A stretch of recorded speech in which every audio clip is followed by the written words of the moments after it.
What's going on, all you filthy, dirty casuals out there? UFC 317 is upon us. It's UFC 317 fight week. Charles Oliveira has a tough task in front of him, and Ilia Topuria, who is he's become a marauder and a legend, maybe not, because he did change his nickname to La Leyenda, and now he's back to El Matador. It's kind of weird. But anyway, nonetheless, we're here to break down the card, um, tell you about my picks and what I think is going to happen, and we'll go through the card and see who really is, the best underdogs on the card. There's a lot of stuff going down this week, though, and we'll kind of talk about that at the end of the show. But for now, why don't we get straight into the picks? First fight of the night will be Nico Price for some reason. Don't even know why he's still fighting after getting knocked out by Robbie Lawler. Perhaps it was a fix. I don't know. Anyway, he's taking on a relative newcomer, Jacoby Smith. Nico Price 16-8. He is 2-3 in his last 5, plus 800 as an underdog. 35 years old, 6 foot tall, 76-inch reach. Jacoby Smith undefeated, minus 1400. Holy hell, as the favorite. And again, these are Tapology's odds. Doesn't reflect the actual odds that are out there on the sports books. Should give you a good idea though. He is 29 years old, 5'10" and a 72-inch reach. So just a little smaller, less reach than Nico Price. Looking through Jacoby Smith's last couple of wins, he beat Preston Parsons in his UFC debut, and then he got a knockout to get in Contender Series. So getting a knockout, though, on Contender and then your first UFC fight is always good stuff. Before that, he was fighting in Fury, which is a pretty reputable promotion. But Nico Price, man, he's had a run of it as of late. He lost the decision to Themba Gorimbo, beat Alex Morono in a terrible, terrible fight. Then he got knocked out by Robbie Lawler, knocked out by Phil Rowe, and then before that, he fought Alex Cowboy Oliveira. Nico Price getting older. We're far removed from the days of Nico Price getting a Hail Mary knockout against James Vick with an up kick. So definitely we're picking against Nico Price here. And honestly, like plus 800 as an underdog those are crazy odds. But this is just not a dog that I personally would take. There is an off chance that maybe Jacoby Smith just fought all guys that suck. But I think that Nico Price is, again, he's way past his prime. But you know what? The man's got 7 kids to feed. So, never know what you're going to get from Nico. But Themba Gorimbo, Alex Morono, not very awe-inspiring performances. He did go the distance, won one, lost one. But they were relatively bad fights just in general. Jacoby Smith, obviously coming in with a lot of momentum, undefeated guy, lots of knockouts. I think he can knock Nico Price out as well. I'm going to go the round 2 knockout. It's the Combat Casual special, especially for Tapology. I always basically go round 2 every single time when I'm not entirely sure of the knockout. You might see a round 1 knockout, though. But I don't know, man. I mean, Nico Price, he's not the worst fighter in the world. There is a chance he could make it the distance. Maybe check out the odds on that. But yeah, man, I got a lot of confidence in Jacoby Smith. He impressed me with his win over Preston Parsons. He got it done so easily. So yeah, give me Jacoby Smith by knockout. By the way, we got some people in the chat. Good to see Benjamin. What's good, gang? I ain't even looked at this card. Exactly, Olives and Topuria. Oh, except for I don't know who's on this card either. But we're gonna find out together. What's up, Euphoric Notes? Good to see you. And by the way, if you are not in our Tapology League, make sure you join that bitch. Let me pull it up here. It is in the Channel's description. Okay. Well, it's not. Let me pull it up. I had to open a new page for it.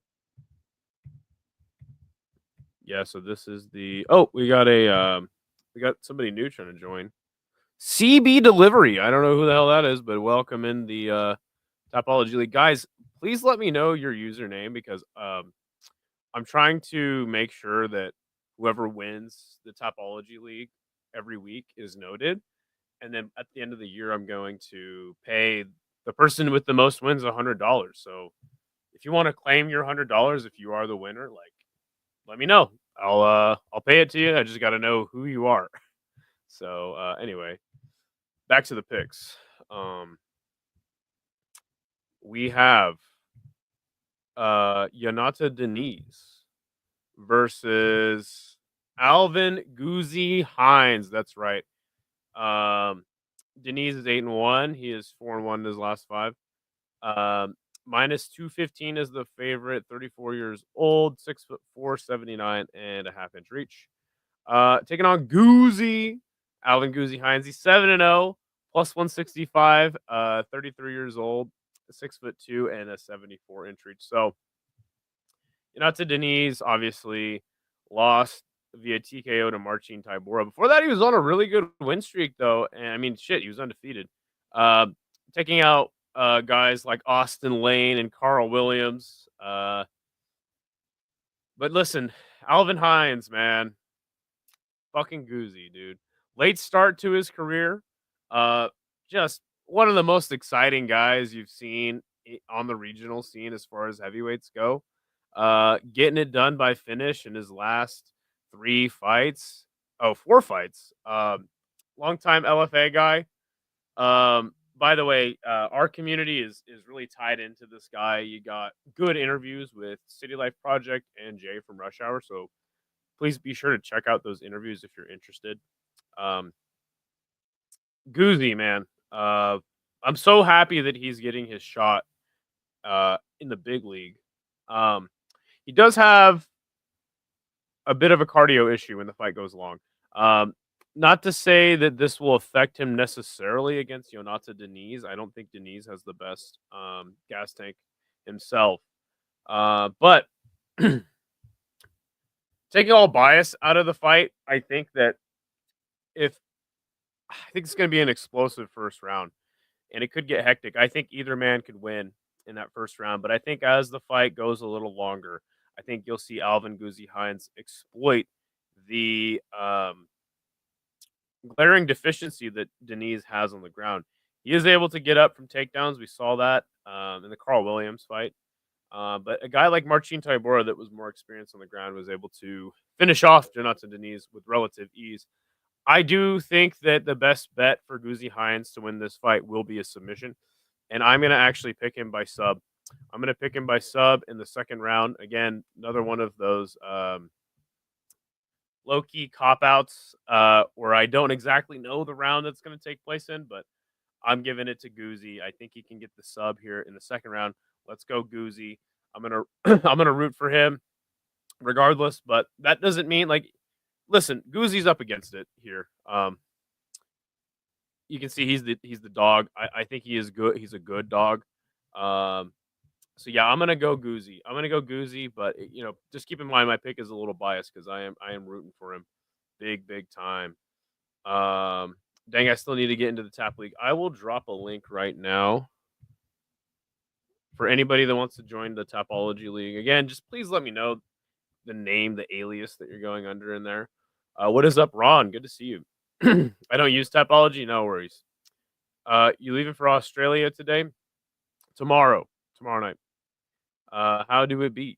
What's up, Leandro? Good. How am I doing? I'm doing well. Had a dentist appointment today, so I had a shitty ass last dentist. They fucking overcharged me and rescheduled me a bunch of times.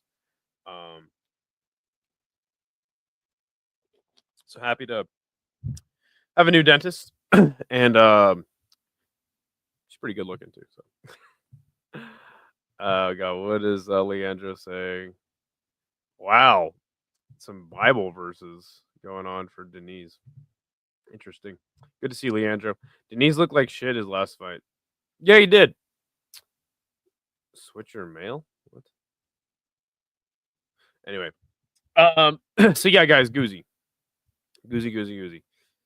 All right, next fight is gonna be Sequidrius Dumas versus Jackson McVeigh.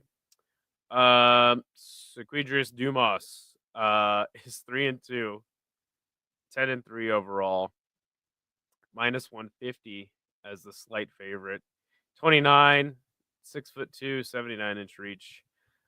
Jackson McVeigh. I've never heard of this man before, but you know what?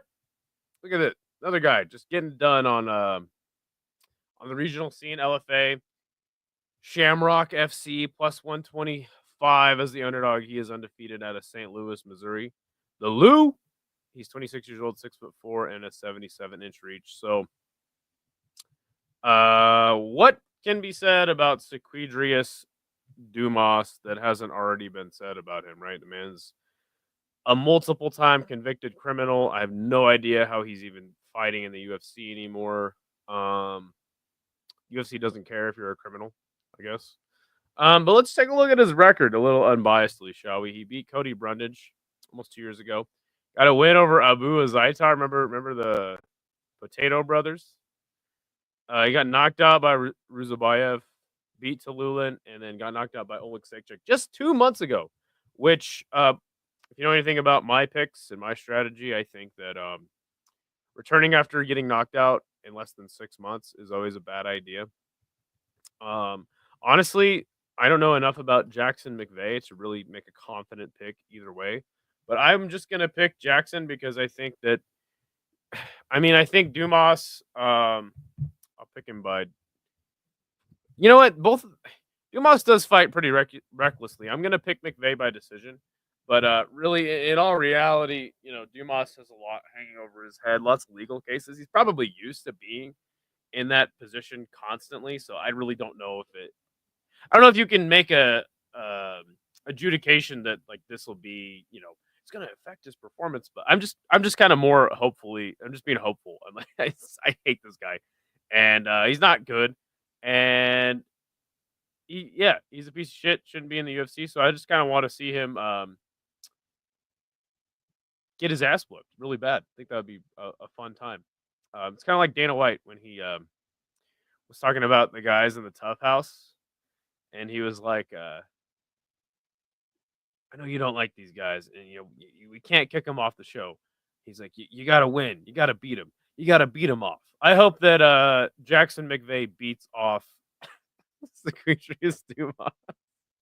It beats him off the UFC roster.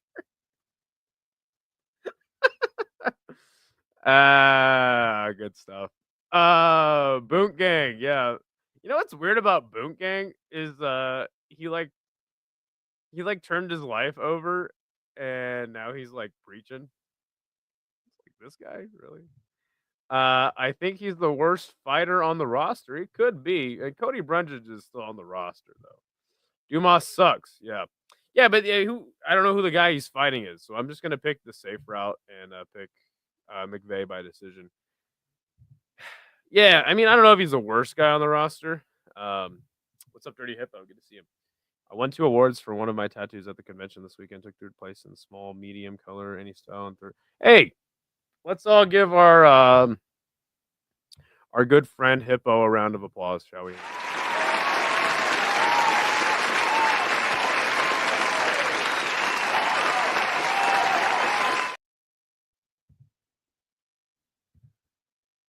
Congrats.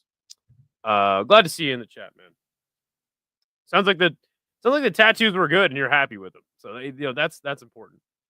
Get a load of this guy. Oh, what's up? It's Paradox the Chad. By the way, Dirty Hippo, could you do me a favor as our resident mod here? Could you link Paradox's channel in the chat? Give Paradox a subscribe. He has this really weird AI voice thing that reads the chat, and you can spam him and get a lot of funny stuff out of that. So, Hippo, oh, wow, you couldn't tell I just bowed. Yeah, I'm surprised nobody commented about the beat him off comment. Hey, You know what? We're doing well tonight. Doing well. All right, next fight. Oh, by the way, let's check out what's Tapology think about this fight? They got McVeigh. Tapology is usually wrong, but that's all right. All right. Holy shit, this would be a good fight for 317. Terrence McKinney versus Vyacheslav Borshev. Borshov? I don't know. I think it means like beetroot, something like that. Radish. I don't know. Russian names. Terrence McKinney, 16-7, 3-2 in his last fight. God, that just seems crazy. He's 3-2 in his last fight. I feel like this dude's been getting slept left, right, and center. He is minus 195 as the favorite. He's 30 years old, 5'10", 73.5-inch reach. Says he's training out of Orlando, Florida, but he's a Spokane, Washington guy. That's why I've picked in favor of him and lost miserably before. Vyacheslav Borshov is 8-5. Jeez, what the fuck? 8-5-1. How time flies. I remember this guy's UFC debut. He is plus 155 as the underdog. I think Borshov is a fantastic dog. Drop that real quick.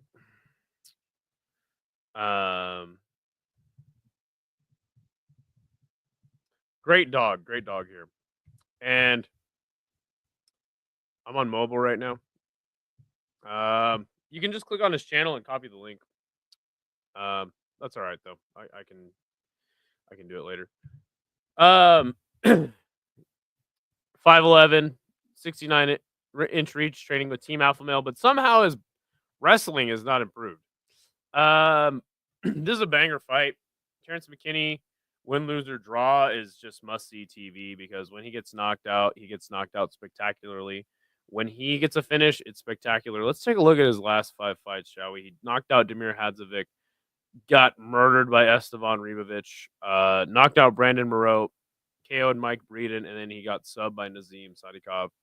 Borshov, up and down as of late. Tom Nolan, he lost the decision to. James Lontop, he beat by split. Chase Hooper, he got subbed by. Sadikov, majority draw. And then Mahashate, he knocked out. But that was 2 years ago. So, listen, Borshev can win a decision, for sure.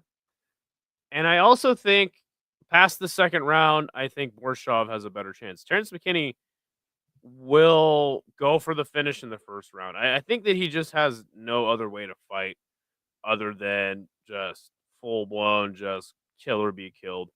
And I think that is, if you're going to go with McKinney, I think that's your best bet. He's going to try to get inside. Borshov is going to try to stay on the outside. He's a very dangerous. Both these men are extremely dangerous, but I think over the long haul, Vyacheslav Borshev is more reliable, even though his record is just absolutely trash as of late, isn't it? Lost to Hooper and Tom Nolan. Oh my God, what is happening? What I feel like there was a time when Borshov was good, and then that was like 2 fights, and then maybe I'm still just like, no, he's got skills, but I don't know. Terrence McKinney, though, I mean, he's knocking out guys that are less than reputable. And don't forget that knockout win over Damir Hadzovic. I think Hadzovic was like 40 or something. Yeah, it's Borshov all day. And I'm going to pick him by knockout in the second round. Terrence McKinney does have a few more ways to win this fight. I think that he has decent grappling. I think he's got submission skills, but all in all, I'm going to pick Borshov here to get the finish in the second round. I think he survives that early storm of T-Rex, and then he's going to get over that, and he'll get it done. This past fight night was like the first UFC card I missed. Well, you didn't miss much. It was a terrible card. Despite what Isha tried to convince you of. The card was a drag. If you go back and watch any fight, go back and watch Nazim Sadikov versus Nicholas Mota. Okay, next fight, Viviane Araújo versus Tracy Cortez at flyweight. Viviane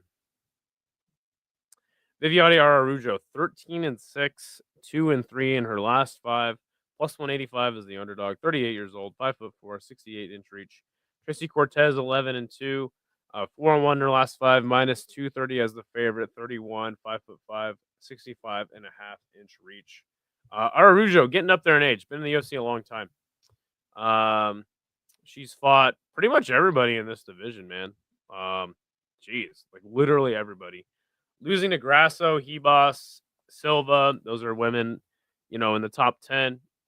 Losing or beating Jennifer Maya, that's actually a really good win. Year and a half ago. And Karine Silva, another great win. Viviane Araújo is very well rounded. Another one of these ladies that doesn't really excel at anything, but is just super good everywhere.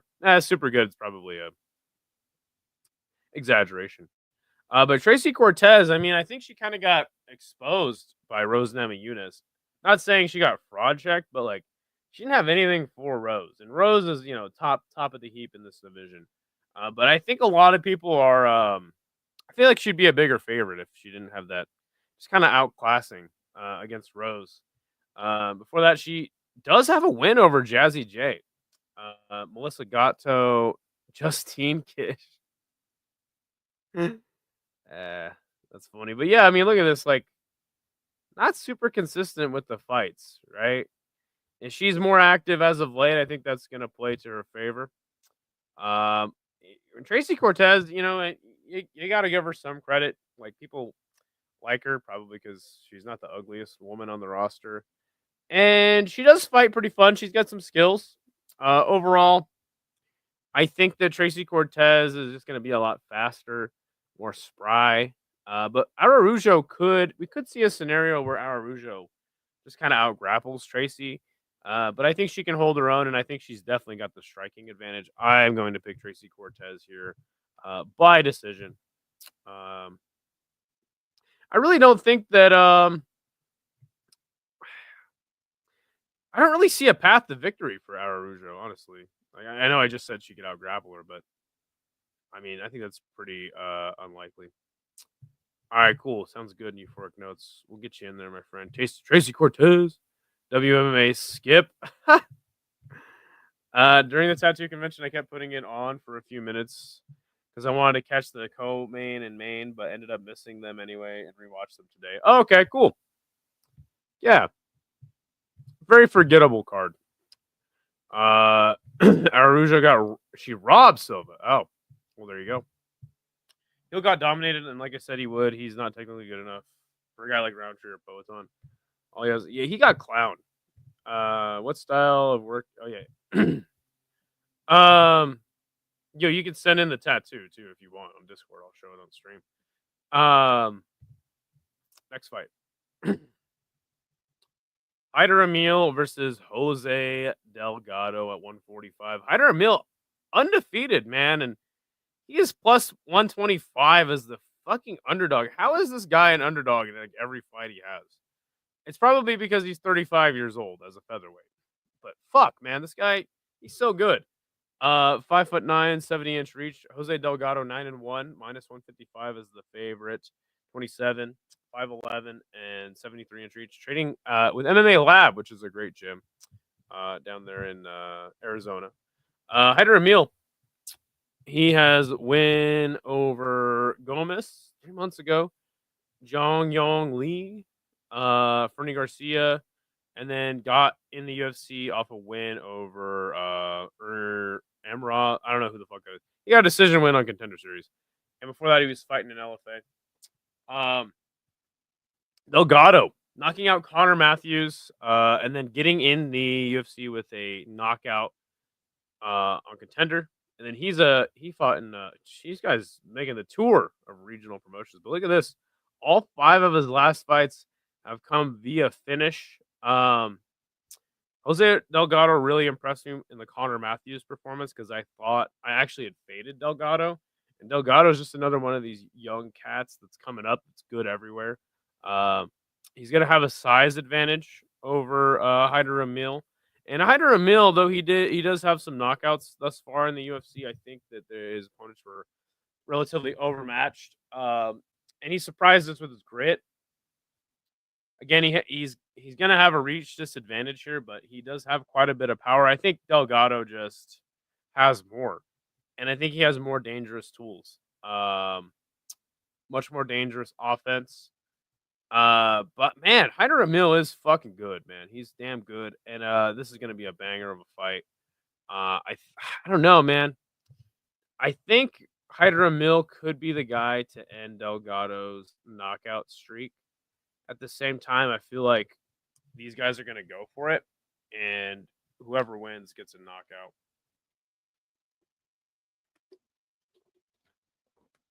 But because I'm not 100% confident, I am going to pick I'm going to pick Delgado to get it done by decision. But can you imagine if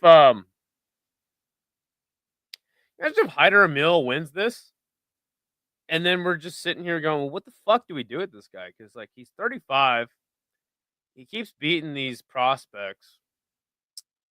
Man, I got to pick against him here, but I think that he is a pretty decent dog. I don't think I'll put him on my most confident underdogs though, personally.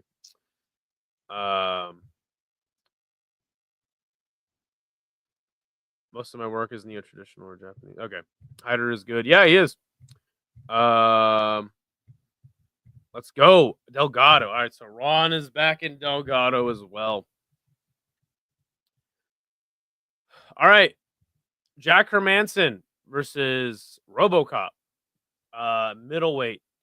So happy to see Jack Hermanson back.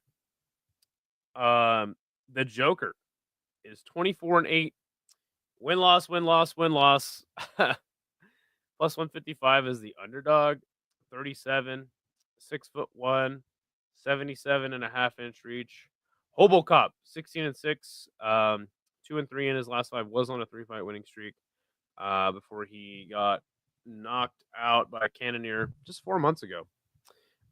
He's fighting at a Deerfield Beach Fort. I don't know why I mentioned that. 33 years old, 6'3" and a 75-inch reach. Man, this is a sick fight at middleweight, man. Obviously, we haven't seen Joe Pyfer for almost a year and a half now. He gave, we haven't seen Hermanson since he schooled Joe Pyfer. Before that, he got, oh my God, it was such a crazy knockout. Remember when he got calf slicered and TKO'd by Roman Dolidze? Before that, he beat Chris Curtis, and Chris Curtis cried about it. He beat Sean Strickland. He lost to Sean Strickland, and he beat Shabazian. RoboCop's 3-fight win streak consisted of CLD, Tavares, and Tululin. Before that, he got knocked out by Bruno Ferreira. So this is going to be a lot different of a fight, I think, for Rodriguez. Hermanson is obviously a fantastic grappler, but he's shown that he can hold his own against power punchers. Also, like, you know, in his last 5 fights, he hasn't really fought a power puncher besides Pyfer, right? So I don't know, man. Like, this is a very interesting style matchup. Let's see who is the favorite. I just read it off. Yeah. So Hobocop's the favorite, and I think rightfully so. A little bit younger, a little fresher, but has taken quite a bit of damage, right? I don't know. See, like, because I don't know if Hermanson's gonna like take RoboCop to the ground and like, you know, beat him up or like sub him. Because, but then again, like, when is the last time we saw RoboCop in like a heavy grappling exchange?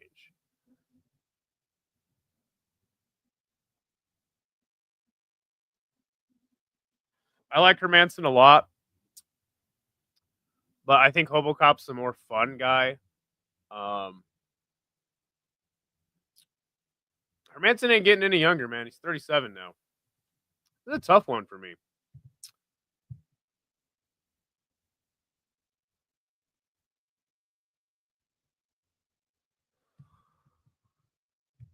I love Jack, but let's go RoboCop, says Ron.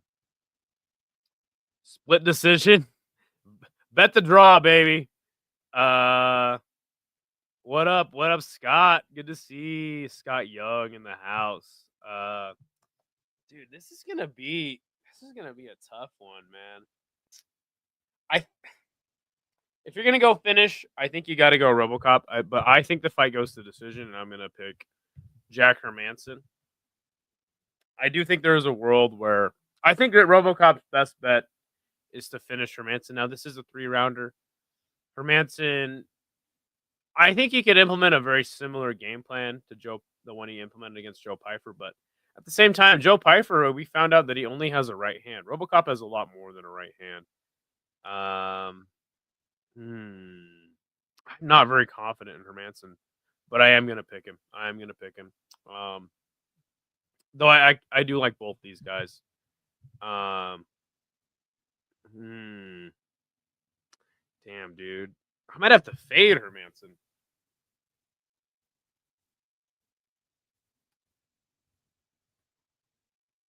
The thing is, the Joe Pyfer fight didn't really tell us like where Hermanson's at in his career, right?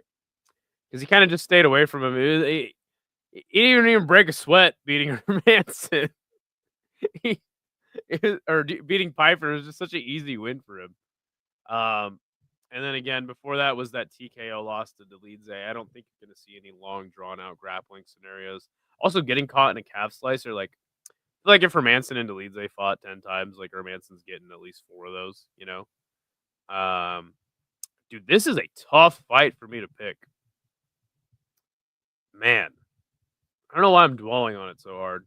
Yeah, look at that 60-40 fight. 40% of Topology picking Hermanson. And yep, they're going finish. Most of the people that think that Rodriguez gets it done. So yeah, I'm gonna stick with my pick. I think Hermanson gets it done by decision, but there is a good chance that that Hobocop gets the knockout here. I'm pumped for the main event. Yeah, who is it, right? Like, and also like 317 has that kind of main event that just gets you buzzed, you know. The main card's sick as fuck. Too bad Paulo Costa pulling out again. What up, Idaho? My favorite potato. Very tough. Thoughts on John Jones fleeing his 38th car accident? My thoughts on it. Business as usual. Business as usual. Very unsurprised. It's unfortunate, but yeah. I mean, who didn't see that one coming? Oh, I know, the lady that got in a car accident with him. All right, next fight. Holy shit, another fight that I'm just jazzed for is Felipe Lima versus Peyton Talbot. It's taking place at bantamweight. Peyton Talbot 9-1, plus 145 is the underdog. Wow, the underdog. How the mighty have fallen, right? 26 years old, 5'10", 70-inch reach. Felipe Lima 14-1. This guy's on a tear. Minus 180 is the slight favorite. 27-year-old fighting out of Manaus. You guys don't know about Manaus? Let me just show you guys a picture of Manaus.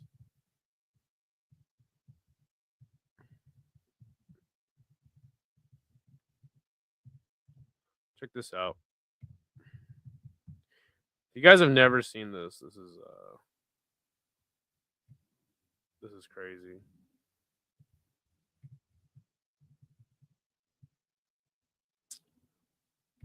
Yeah, check this out.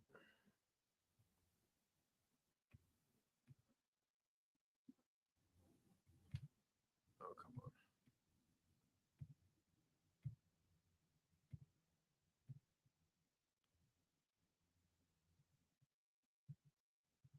Why are you doing this to me? So Manaus is like one of the most secluded cities in the world. Look at that. That's Manaus. It's in the middle of the jungle. There's actually no like road from Brazil that goes into Manaus because it crosses the Amazon. You got to take a boat. And there's like a boat big enough where you can put your car on it, you know. But you got to take a boat to get into Manaus cuz it's literally in the middle of the jungle. But it is a big ass city. Anyway, getting off topic here.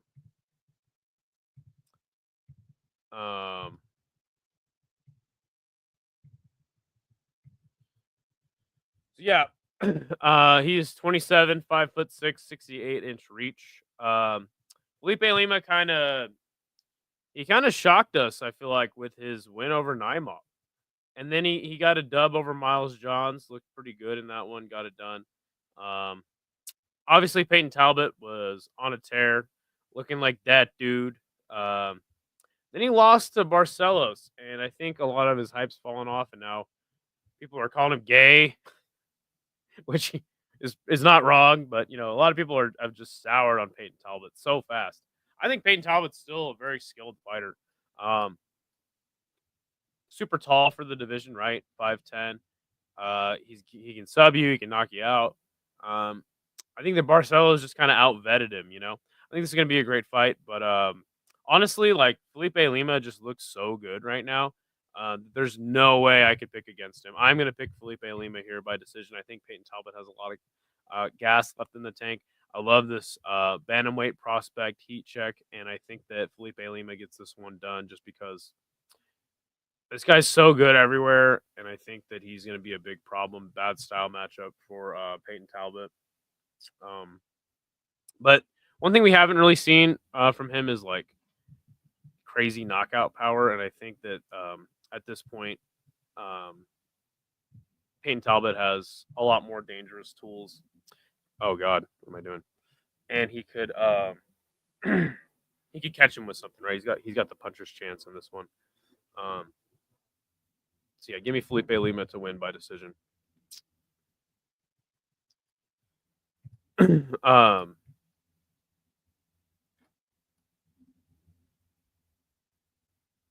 got Talbot winning. Says Matua. How does he get it done? Lima also split decision. Okay. Yeah, too bad you can't pick split decision on Tapology, but all right, next fight is Beneil Dariush versus Renato Moicano. This is taking place at lightweight. Benny D is 22-6-1.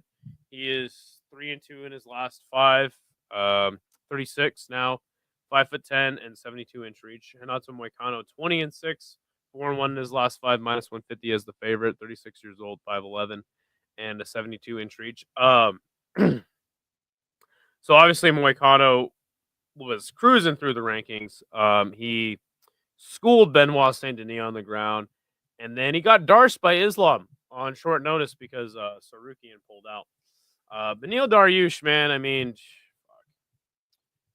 I like Beneil Dariush a lot. But I mean, yeah, he did school Gamrot when he first got. This is 2.5 years ago, so a younger version of Gamrot. But since then, man, he got knocked out by Charles and knocked out by Sarukian. I think Benny D, though he is a good fighter, I think his time at the top of the sport is done, and I have no confidence in him that he will win this fight. Like literally zero.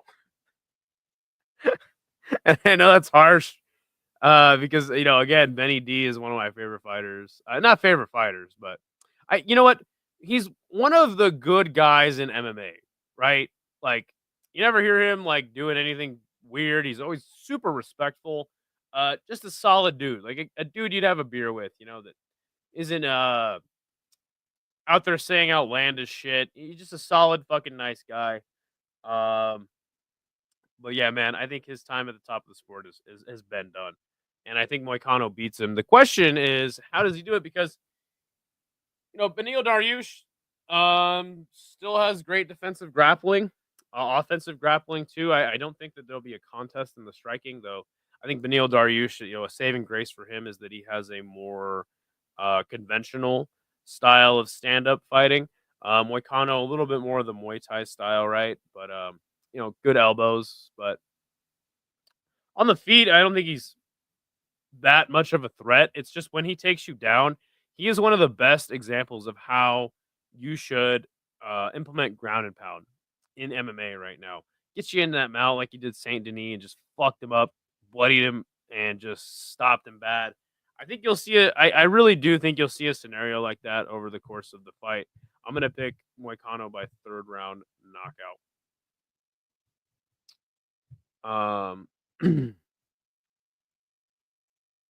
Skip it. What? I've picked against Moicano. I've picked against Moicano against Dober, Turner, and BSD. This is a tough one. Damn. Sometimes you got to just keep picking against the guy, just because you've been picking against him. elbows from Moicano. Yeah, yeah. Let's see. I think we'll see him. I think we'll see him. All right. Next fight: Roy Val versus Van. Oh, another dude. We're getting some good ass fights on this card, man. I mean, and it pretty much starts. I mean, even that fight's good. T Rex versus. Yeah, no, this card's gonna be fun. I really don't see how this card fails. Um, but yeah, we got Roy Val versus Van. Um,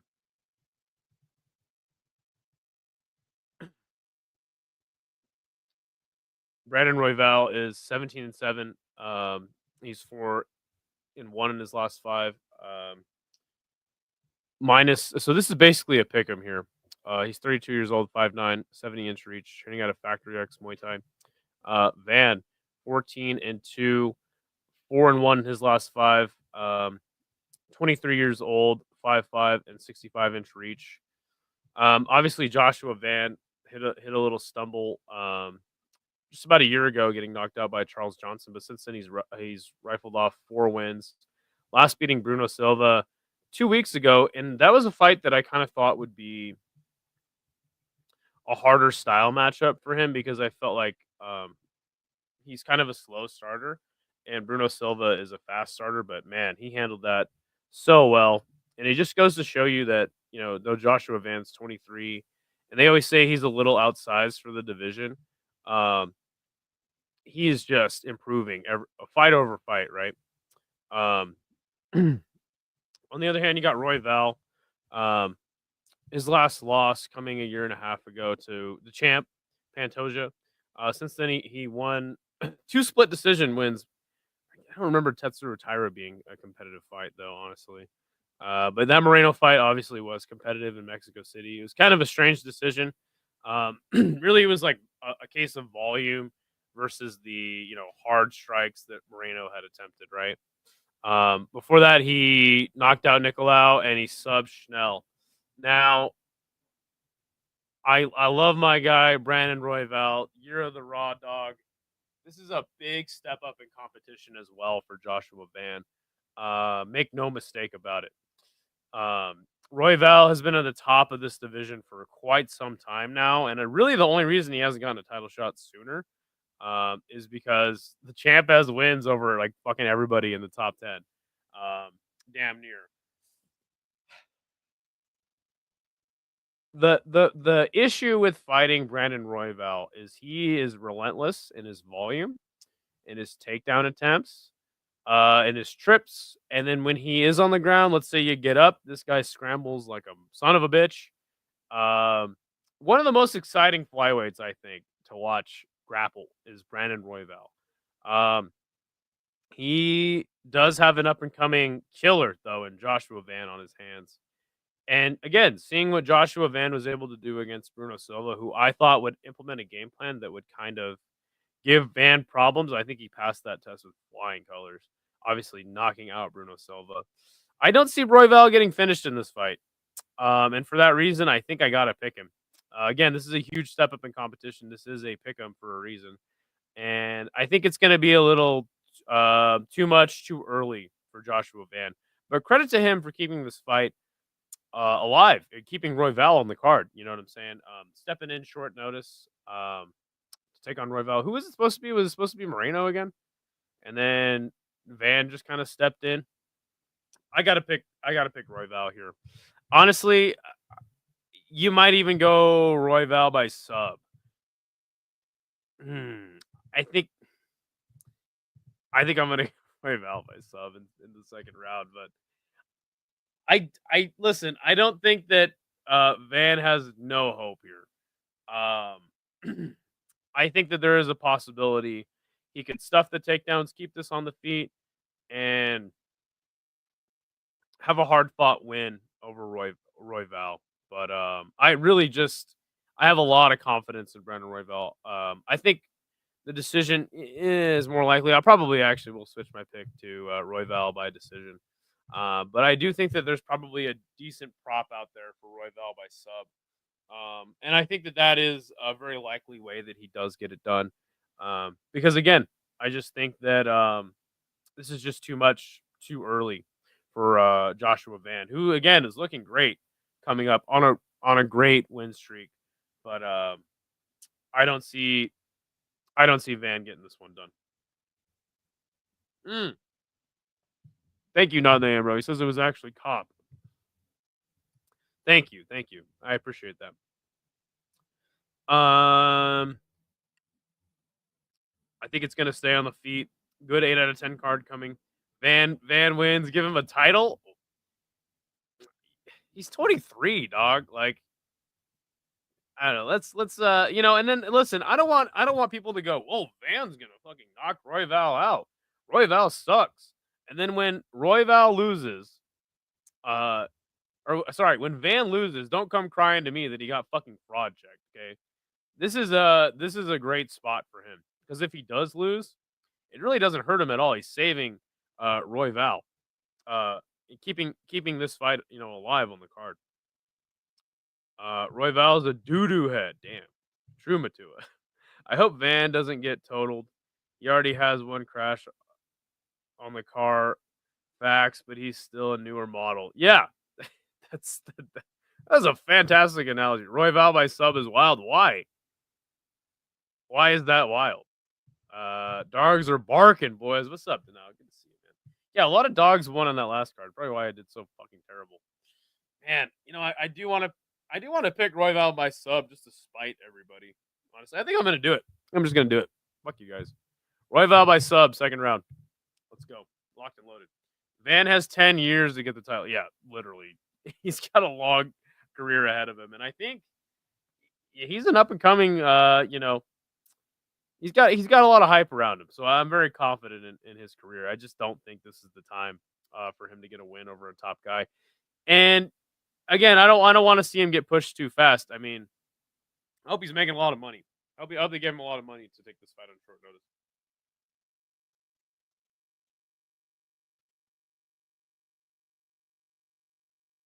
If he does win, there isn't much in his way to the title. Maybe one more fight in a division that's being cleaned out.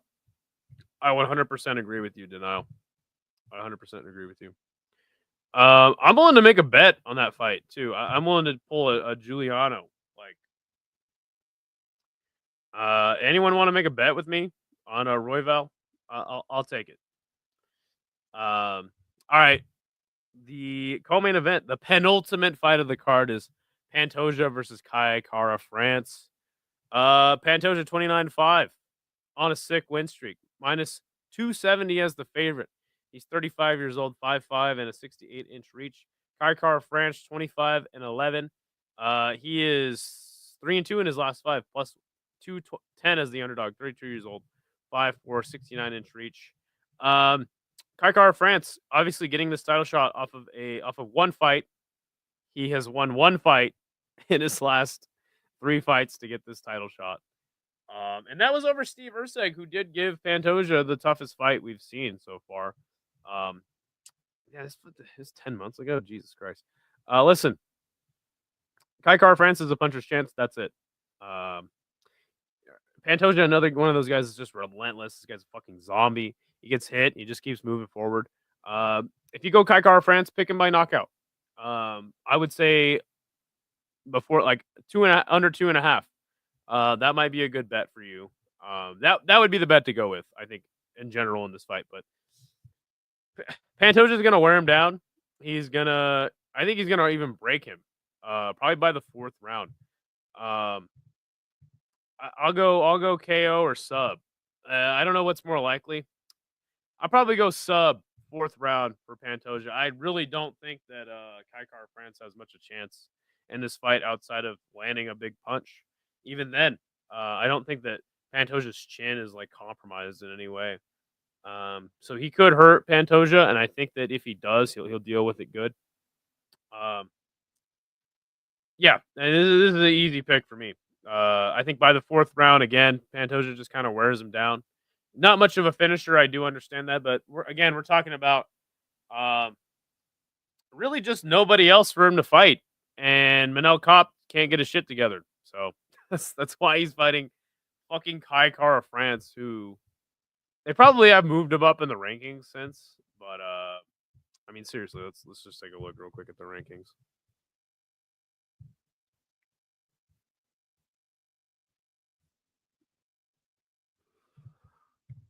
Okay, he's the number 4 contender in the division. And Amir Albazi somehow ranked at 3rd still. Man, this division is fucking light. Light. That's all right though. Pantoja's a good champ. I think people are just tired of him and want to see him. Wait, what? I think people just want to see him lose. All right. Well, next fight is our main event: Ilia Topuria versus Charles Oliveira for the vacant UFC Lightweight Championship. That is right. Ilia Topuria is 16-0, minus 420 as the favorite. 28 years old, 5'7", 6'9".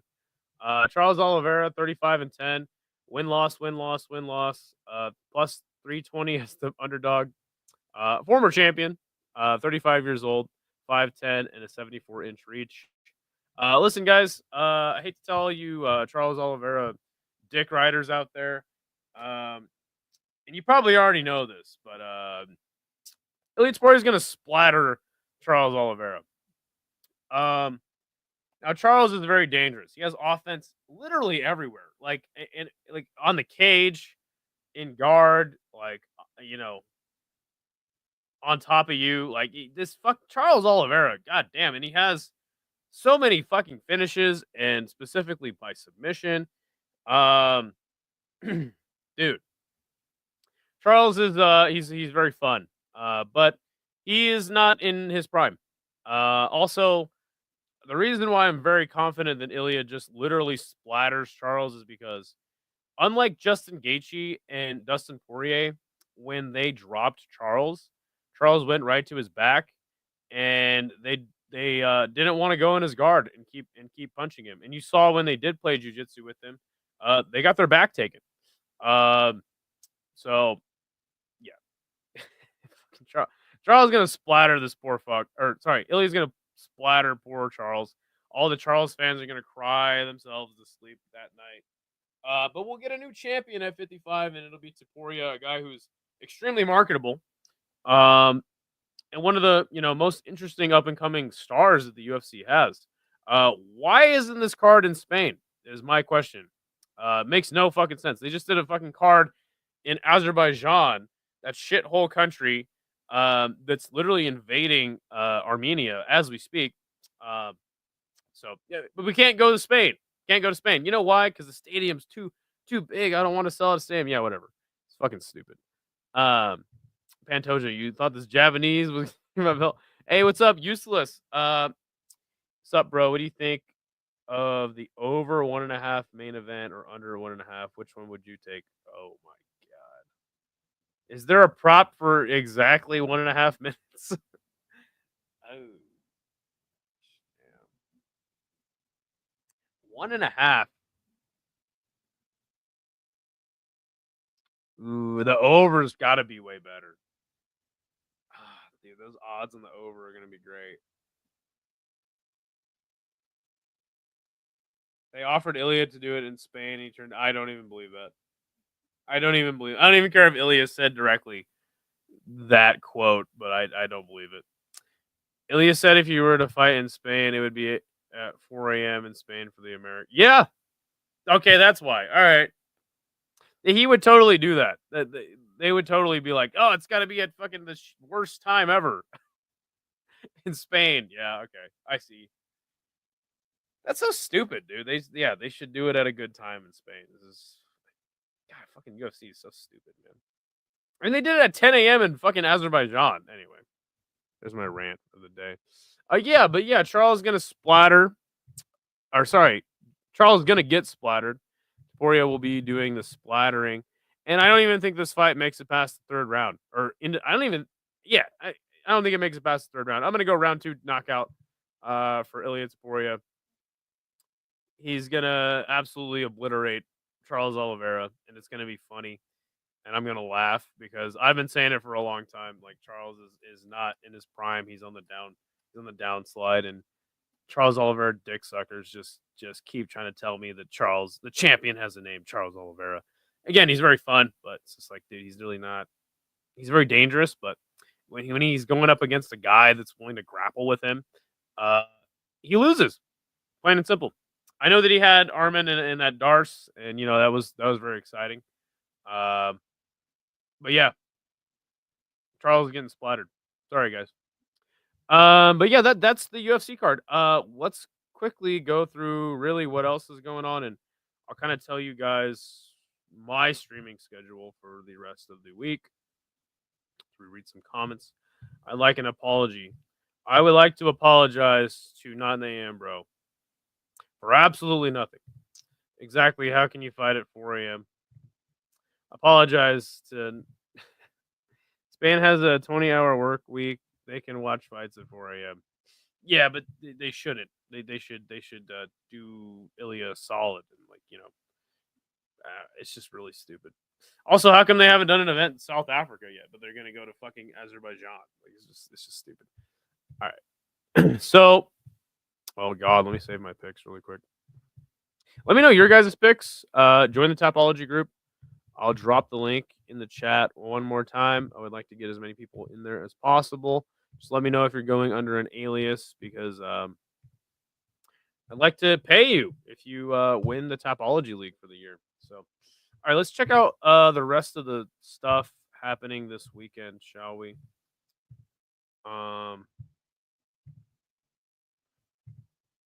You got a lot of things happening this weekend.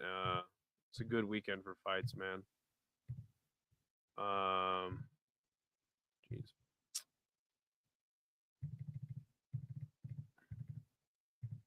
Okay, so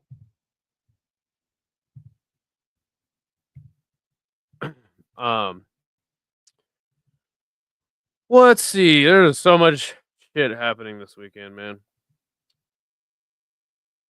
You have the first thing that caught my eye. Let me see. I'll just make sure I didn't skip anything. First thing that caught my eye is obviously there is a Crush event going down this weekend, which I will be in Australia for. So it'll actually be at a really good time for me. So I will most likely watch this event on Friday. One Friday fights again. It'll be a sick time for me. So I'll be watching that. There's Wulin Fang, which you can't watch. So I don't know why I mentioned it. It's on stupid. It's on like Chinese TikTok. There's Cage Warriors Unplugged. Will somebody explain to me what Unplugged means? Deontay Wilder is back, and he's boxing some guy. And it's on BLK Prime. Remember, whatever. I thought BLK Prime went bankrupt after Terrence Crawford fucking got the bag from them. No, they're back, and Deontay Wilder's gonna bankrupt them this time. So, shout out to Deontay Wilder. Hope he gets it done. Christian and Billy is boxing. That'll be really fun. You got the PFL World Tournament semifinals. And I'd like to just quickly highlight this card because I think this is a great card. You have a lot of good names on this card, man. Carl Arbrechtsen, he's very fun. Nascimento versus Oleg Popov, that'll be fun. I think Popov whoops his ass. Piaggio Ali Walsh is gonna take a fight another can. Moldavsky versus Romanov, fucking very fun fight. Romanov isn't as fat as he was, last year, so that'd be fun. You got Shoeface on the card. Rasta versus Jeffrey, that'll be a very fun fight. I think Rasta's coming into his own lately, and I'll probably actually pick him to win that fight. Pettis versus Stotts. I think they've already fought, so I don't know. If they haven't, I'd be shocked. But yeah, this is a very fun fight. Phil Davis taking on Sullivan Coley. He just got a knockout in his last fight, so. And then obviously Fabian Edwards versus Josh Silveira. Fabian Edwards, man, I think really impressing everybody in knocking out Impa Kasaganai in his last fight. So yeah, dude, this is actually a really good PFL card, and you guys should tune into this on a damn Friday night. Let's keep going through what's on the docket though, shall we? Road FC at fucking 1 in the morning Eastern. Oh my god, this is just it is so worth it to watch Road FC, and I might even just try to do a fucking fight companion for it if I can, because I love Road FC, man. Let's see. Got some Australian MMA, but Canberra and Warwick, I won't be anywhere near there. Perth, that's like way far away. JCK going on around the same time as Eternal. JCK is free on YouTube if you guys are interested in watching that. ACA, I'm sure Isha will probably be covering that. There's an Octagon card, Cage Warriors, having 2 cards this weekend. And then there is a BKFC card early in the day and another Cage Warriors card. 3 events for Cage Warriors. Obviously the UFC Fury fight. I don't know what that is. I thought it was part of Fury does like a challenger series. I wonder if that's what that is. You've got, let's see, there's a couple other cards that I wanted to talk about. Apparently they're gonna do BKFC Ice Wars again. I know Isha's straight jacked for that. And then there's gonna be Deep, which I probably will hop on with Isha and cover Deep. If he actually fucking links our channels together, then I can do it on this channel too. But I don't think it'll ever happen. My boy's slacking. But what's more interesting to me is Rise 189. I'm gonna get my. Well, here, let's finish. Let's finish this real quick. There's Tough Enough. Yeah, that's about it. So yeah, Rise. If I can figure out, so I don't know what the situation's like, where I'm gonna be staying. So, when I'll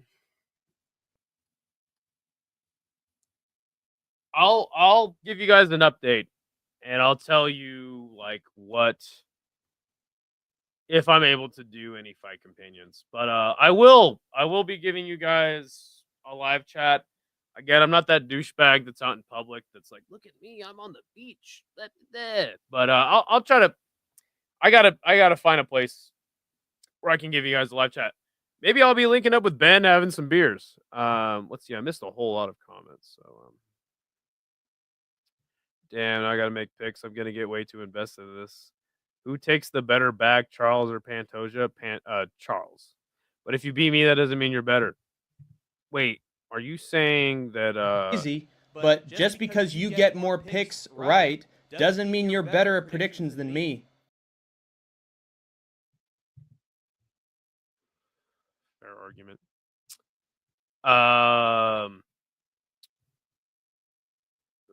Why isn't this card in hell? That is a great question. You'll get that soon from the UFC. UFC Auschwitz, UFC North Korea. These will all happen. Am I streaming on Saturday? TBD. Probably not, but TBD. We'll see. We'll see. Ilia hates Spain. I'm gonna spit on Not in the AM, bro. Wow. Well, there you go. There you go. That'll be fun. Go home. All right. It's hot as fuck. PFL is junior varsity. UFC is varsity. PFL is fun. Yeah, that's a good card too. Charles looks like Caio Borralio's cousin. Yo, is Road FC right after 317? I'll double check because I know you asked about how do I check all the scraps on Tapology. I'll check right now, and I will I'll link it to you. Okay. I'm the king of Idaho's Tapology League. Link it. Hey, we back. I just bought a Zen. Damn, stacked weekend. Super stacked weekend, right? I think that Jeff Paul is fighting whatever. Wait, is Jeremy Paul really fighting? not nice. Skating in Australia? Yeah. Fuck yeah, I'm gonna skate in Australia, man. By the way, if you guys want to follow me on Instagram, I'll be posting a lot of shit, way more shit on there. About my trip to Australia and shit. There'll be a lot of skating. So if you're not interested in that, don't follow it. But that's my handle right there on Instagram. But yeah, for useless, I'll show you. So what you do is I use a nicotine pouch. You just put that shit in and just go, baby. What's up, IHOP? What does IHOP mean? What's up, Chris? Good to see you, man. If it'll actually load. Yeah, there we go. So what you do is you click on Fight Center, useless, and then Fight Center gives you like everything that's happening. But really, what your best bet is, and I used to do this, but I do the picks on Mondays now. Your best bet is to go to grabakahitman.com. Just check grabakahitman.com every day, and then he'll release a full schedule of fights because they have like a lot of shit on here, but it's really not like the stuff you would really watch. Grabakahitman.com really has the best schedule, and he gives you the time and the link to watch it. Tapology doesn't always have that stuff. So, yes, Grabaka Hitman is easily the best source for watching all sorts of fun stuff. And he asked if Road FC was just after the PFL. No, it'll actually be after the UFC. Sorry, it'll be after the PFL. It'll be on at midnight Saturday. So Eastern, midnight Eastern Saturday, and then it's so worth a watch, man. Watch you some Road FC this weekend if you guys got time. It'll be fantastic. It'll be just straight up fucking awesome. Road FC is so fun every single time out. So yeah. Oh yeah, I was gonna link that. Yeah, go to Tapology and just click Fight Center. Doesn't all their visitors to be triple vax? No, definitely not. It's Andrew B's nickname of you after you broke his heart. He called me IHOP. That dude, yeah, getting straight mogged by fucking Andrew B these days. Now I'm gonna have to watch a video on how to use a Zen like a 13. Yeah, that's always good. I do that sometimes. Yo, I never knew you could hit Fight Center like that. Yeah, no problem. 50-50 a kangaroo tail. If I can, I will. I know there's a specific way. I don't want to get it wrong. Thank you, G. Hey, no problem. Enjoy Australia. Yeah, I hope so. Him and Hank are plotting to let loose the rabid DJ Aiden on you when you go down under. All right. Well, no worries. Australia is probably a better place to be during the conflict. I don't know. That's an interesting geopolitical question that I really can't answer right now. I think that there's a lot of fear mongering going on. And you got to also understand that I live in fucking Idaho. Like, nothing ever happens here. So I'm not worried about it either way, my friend.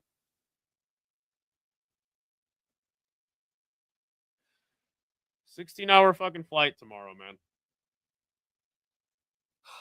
Fuck. It's gonna suck ass. They for sure gonna smack back at the skateboard first though. Yeah. Oh, smack back at the States first. Yeah. Whatever. I don't. It's not. It doesn't bother me. Only thing that does kind of suck is I do look a little bit Iranian, right? Yeah, but so I'm gonna get settled in there, and I'll see if the place I'm staying at, because I will be staying with I'll be staying at somebody's house. I'll see if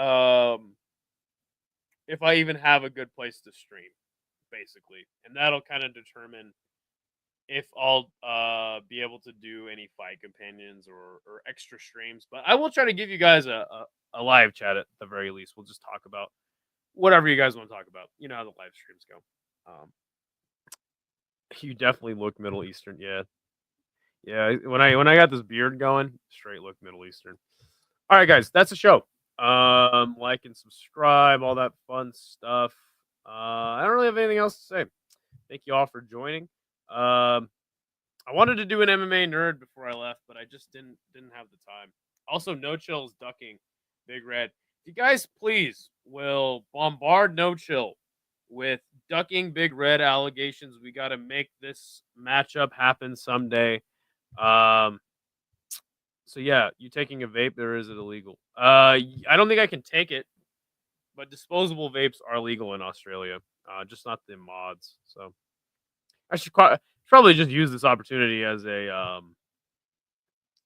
chance to just stop vaping because it's just so stupid. Thoughts on Vinny the Guinea? I don't really have many. He's a weird guy. Great stream. Good to see you. I'll see you later in the week. Have a good week. All right, man. I can get you a vape. I'll link it up with Ben, but I should just stop. Anyway, again, stay tuned in the community posts page, and I'll keep you guys updated on if I'm able to stream at all while I'm out there. Again, I'll try to give you guys a live chat, but yeah, I'm gonna be on vacation, so fuck you guys. Literally every gas station. Okay. Yeah, I know, Chris. Good for him. Just glad that Hank's doing something, even though he was talking mad smack about you. Well, good for him. I'm glad he's got something to do. It's just funny to me that and me and Vinny have talked, and we're fine. It's just funny that Hank's channel is like not growing at all.